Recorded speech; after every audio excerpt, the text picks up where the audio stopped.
Twilight Town? More like Twilight. Wow. Because I like Twilight. It's finally October.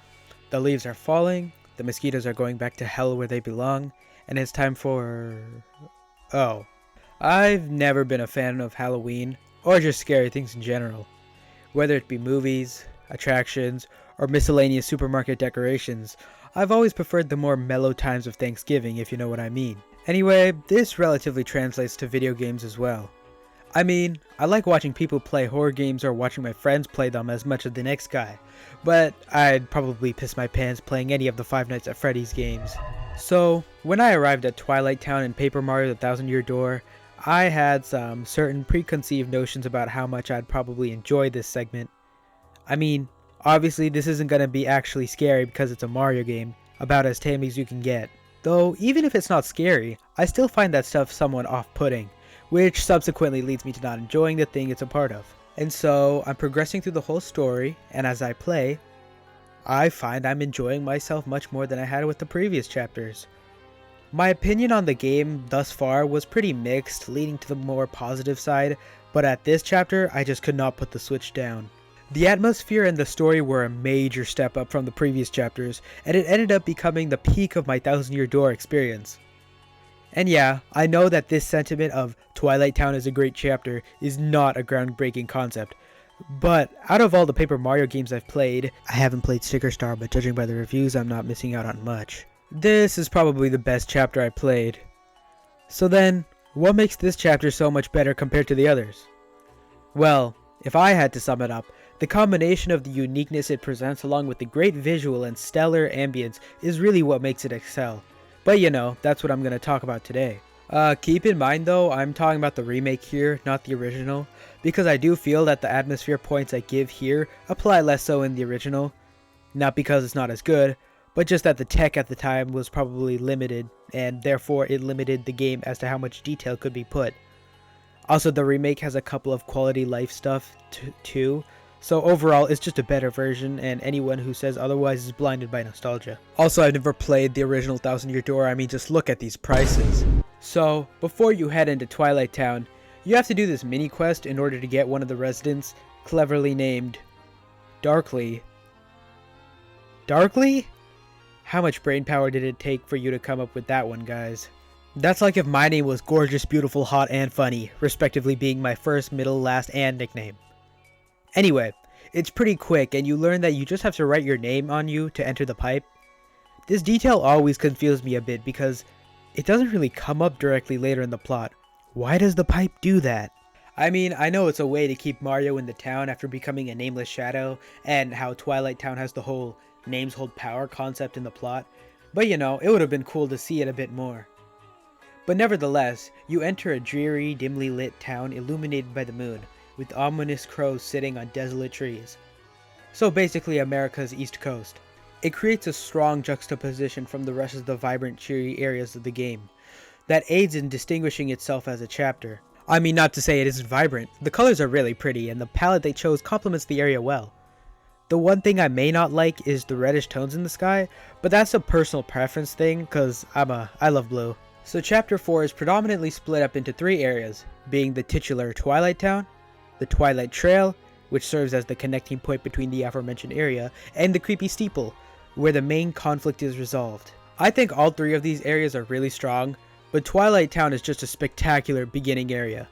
Firstly, because the area just looks nice, with the colors I mentioned before being contrasted with the browns and grays of the actual town. I'm glad they decided to go the full way to emphasize the creepy atmosphere instead of just making it a town. But at night, this is all good, but the music. The music here is one of the best in the entire game. I admit I was just a tad underwhelmed with some of the music in this game, but this place, and Chapter 4 as a whole, easily takes the cake of having the best soundtracks in the game.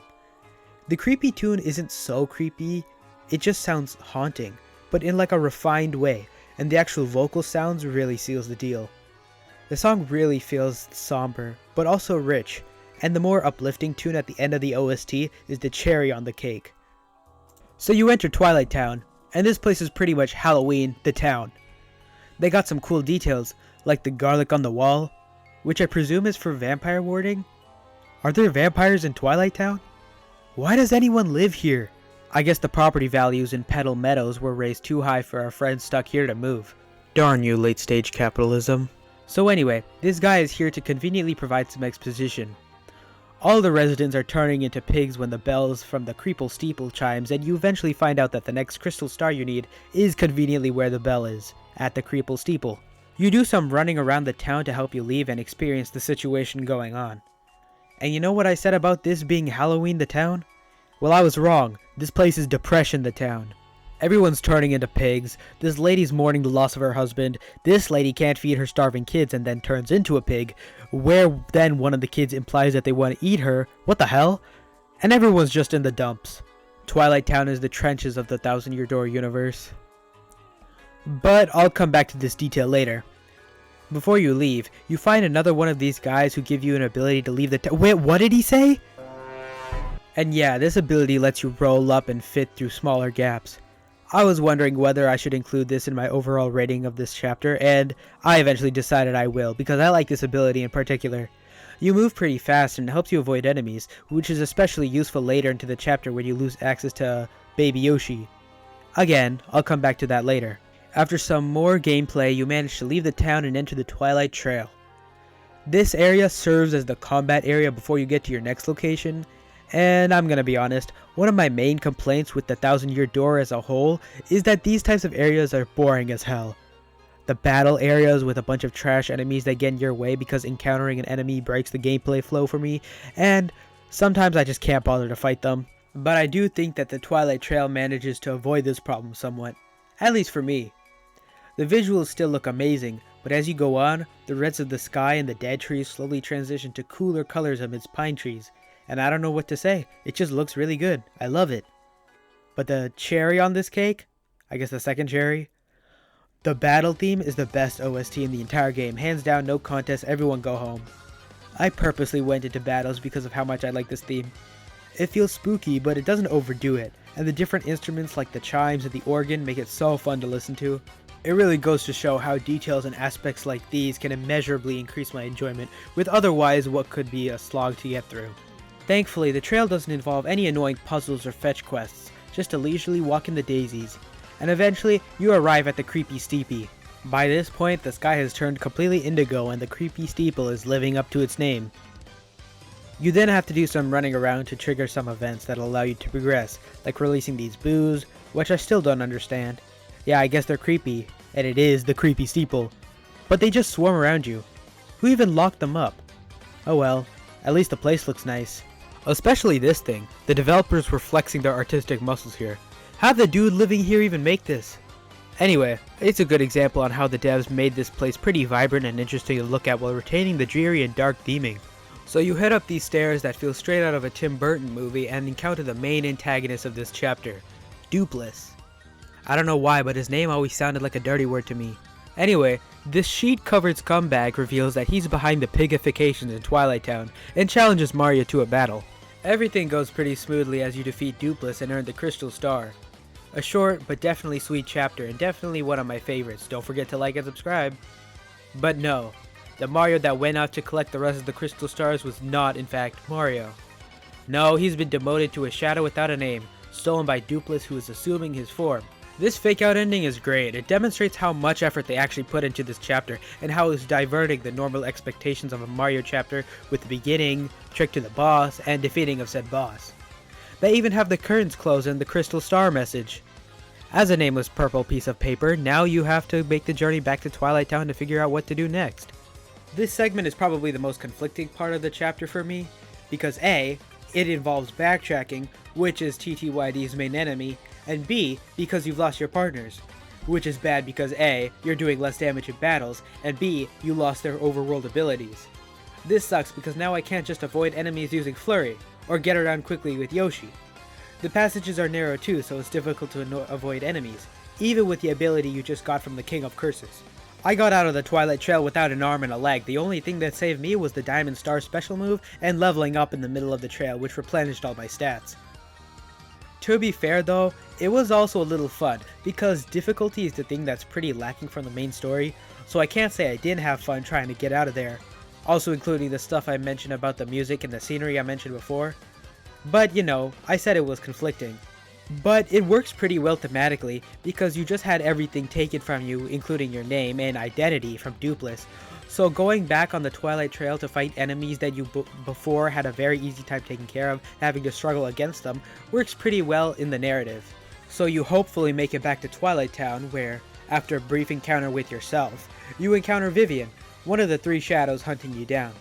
I love the partners in the Thousand Year Door, and they're all great with fun personalities, but their overarching role in the story leaves something to be desired. Goombella kinda just tags along after you save her from Crump. Koops arguably gets a little more development with his hesitancy to join you on his journey and his goal of finding his father, so he gets a pass. Also, the mail you get from his dad and GF are nice touches. You kinda just have to do a fetch quest for Flurry, and that I would argue does more for developing Vivian than her. And Baby Yoshi literally just hatches out of an egg and immediately decides to partner with you, and there is no backstory to explain. He's just fresh out of the oven. However, you meet Vivian, and after helping her find her bomb... Okay, wait 1 second, this is just too funny though. You have 3 witch sisters, all capable of performing powerful elemental magic, and their idea to defeat Mario was a bomb? Not just any bomb, a really powerful one too. Sometimes brute force is just the way to go, I guess. Back to Vivian, she decides to join you due to the tormenting of her sisters that we experienced twice so far in the story.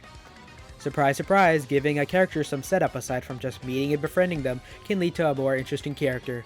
With the help of your new companion, you have to listen to these ravens and their enthralling conversations regarding topics such as alternative energy fuels, the SATs, don't remind me, And Feather Club? What's that supposed to be? You get information about Dupless's weaknesses, being his name, and you have to head back to the creepy steeple through the Twilight Trail. Oh, come on!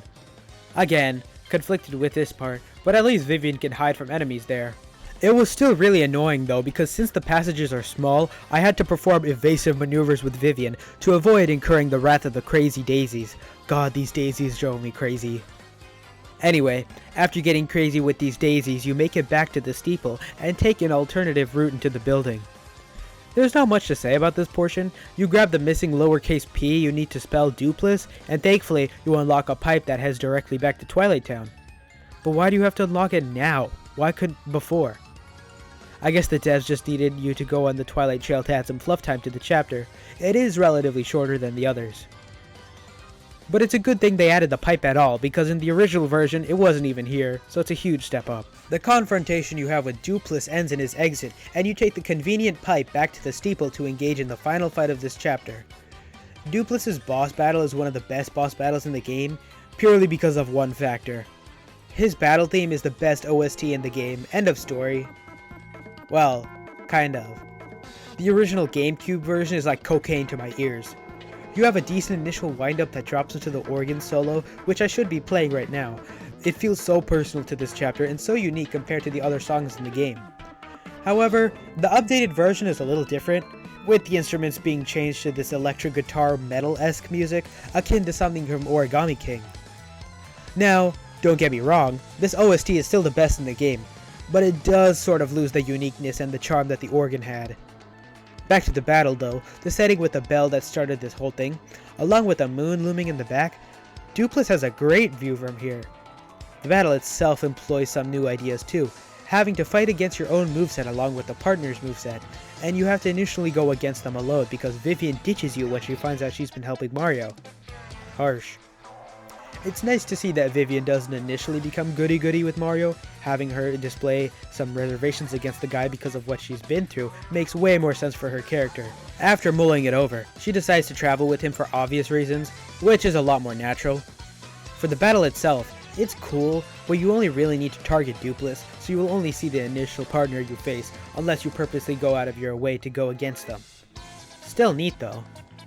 As you land your final blow on Dupless, he runs away in shame and you collect the coveted Crystal Star, learning the special new move Art Attack and ending the chapter. This chapter is really carried by the stellar presentation and design with the music and the world modeling, accompanied with a solid story that is more subversive than anything you might see in a Mario game right now. If I had to rank this chapter, it would earn 9.2 lowercase p's out of 10, with the only thing really hurting it would be the minor backtracking present. Now that the 1000-Year Door has been brought to the present, I hope Nintendo takes this chance to see how much they hit the mark with the ideas this game presented. Stagnation is a problem that is bound to happen with a series like the Mario games, which is nearing its 40th year anniversary, and it's baffling that a game from 20 years ago does something more experimental than what we get today. I hope the spooky theming returns more frequently as well. Aside from the Luigi's Mansion games and the occasional appearance, it doesn't frequent much in recent times. Oh well, at least we still have King Boo in Mario Kart.